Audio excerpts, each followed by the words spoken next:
Hey YouTube, and thank you for watching Junkworks DIY Garage.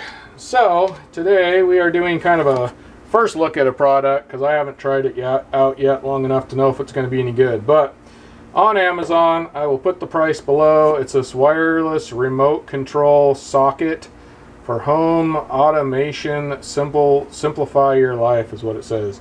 Comes with 3 remote sockets and 1 remote control. So I know of 2 places I'm going to use this in my garage, and one of which is right here. I don't know if you can see this, but I have this set up here going to a couple of lights like that. So I can shut my lights on, these lights all on and off. It's 2 lights is what it is all it is. It's mainly the one right above me, another one a little bit further over, and then I had this a little one up here that kind of lights up this area. Anyway, then on that, I also plugged in my radio, or plugged in this, which has my radio plugged into it. So I like watching or listening to the radio while I'm filming, and so sometimes I come over here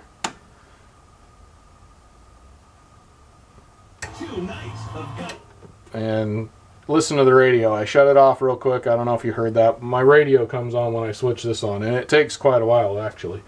But I have to walk around my garage to this side, which my garage isn't that big. You might think, man, you're really lazy, but I'll show you kind of what's going on.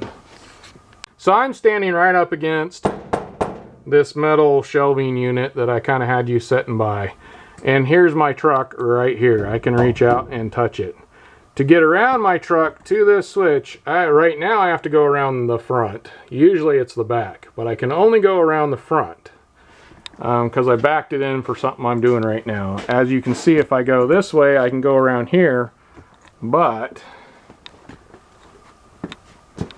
there is no room to walk really behind there very easily anyhow. So I gotta go around this way, and there's another bee. So I have to walk around my truck around the front right now, which brings me all the way around, and I just hit myself on my mirror that's sticking out. And right here I leave these ramps on, and I have enough room to walk around. But if I, wow, kicking you, but if I lift this up, which I'm about to do, then the ramps will be up in the air, and then I'll only have this little space right here to walk through. So every time I want to basically film anything, I end up not being able to listen to my radio because I end up it's difficult to walk back and forth. I have trouble walking. I'm sure that's in other stories, but regardless, walking back and around and trying to get through things is becoming a pain in the butt, so I end up never listening to the radio. So that is why I got that. So let's go try it out. So I got number 1 plugged in here, and it comes with a little battery here in a baggie. And on the back of the remote, just like any other thing, plug it in. These are kind of a weird little battery, so I might have to see if I can find a replacement for one of these so I have it on the way. It's a 12 volt 23 amp battery.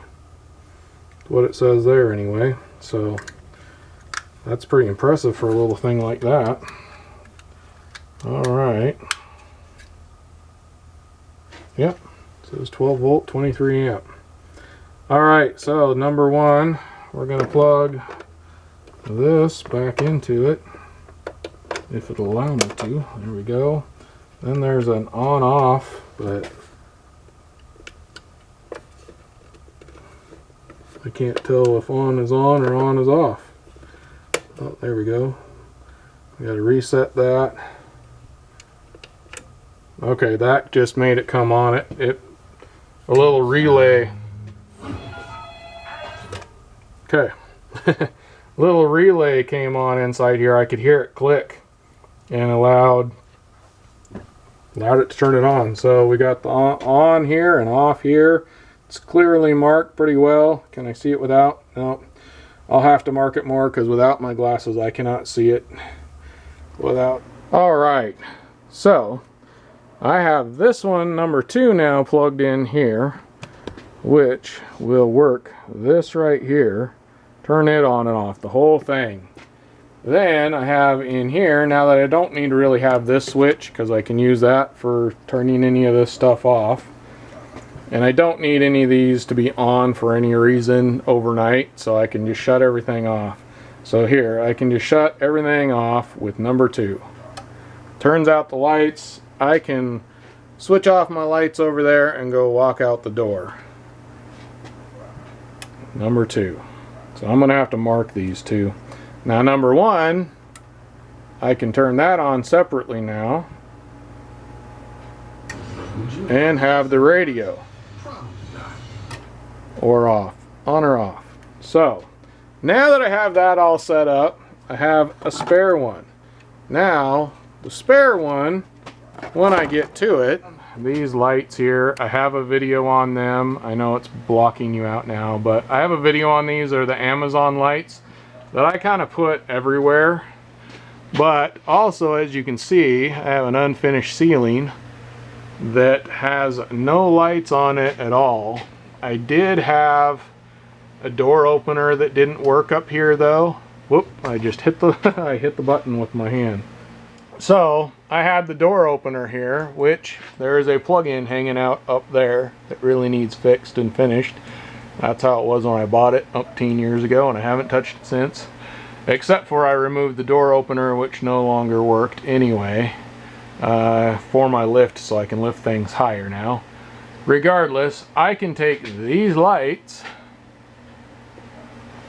put a plug-in up there, and these lights string to each other, and I can use that to turn lights on up above. I'm gonna have to order some more. There'll be a video on that, I'm sure, when I decide to do it, but that gives me that extra one. Now let's go across the garage as far as I can go and see if it still works. So I'm going to be standing over by that window. So if you watch some of my shop updates or shop tours, you'll see where that window is. And I'm going to point you over there. So then I got you pointed, and that light right there and up there is on this switch. I'm going to go stand over there as well as the radio. You'll be able to see if they work when I'm over here kind of behind my wall of crap right here, and see if it works. There's really not a lot of reasons why I'd be over there filming or anything, but you never know. So I figure that kind of gives it the least direct way through, and we'll see how well it works or does not work. So over here,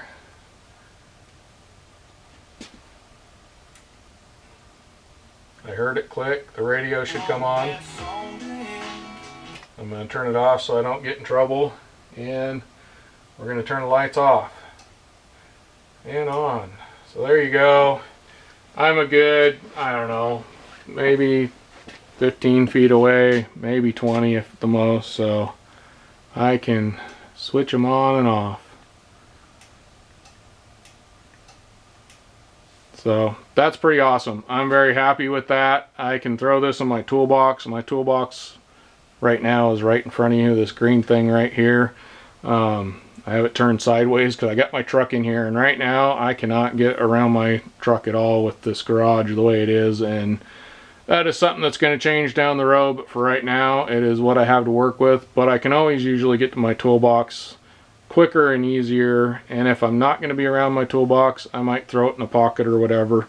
I did accidentally hit it already once, so I could imagine doing something and stuff, hitting buttons on accident with it. There is a button down here on the bottom. I'm wondering what that does. So a little side note here. First of all, I looked and I didn't see what that bottom button is. It really is not great instructions here, and it shows all the stuff on here, but it doesn't show what's on the remote, which is kind of funny. There is a thing where you can go online and kind of look at stuff. You can also get extra warranty with it. Something I do see here though, it does say easily controlled by remote from 100 feet in line of sight. Something else is power output up to 1250 watts at 125 volts and 60 hertz. So you shouldn't exceed that. I have no idea what I'm putting out, but I don't think it's more than that with LED lights, but regardless. And one other thing right here on the side, it calls it a learning book control, but it also says on off. So if I am right here and I don't have the remote, I can switch it on and off on the side of that as well. So a few extras there. Alright, thanks for watching Junkworks DIY Garage, where I'm proud to say I'm a jack of all and master of none. You all have a good one.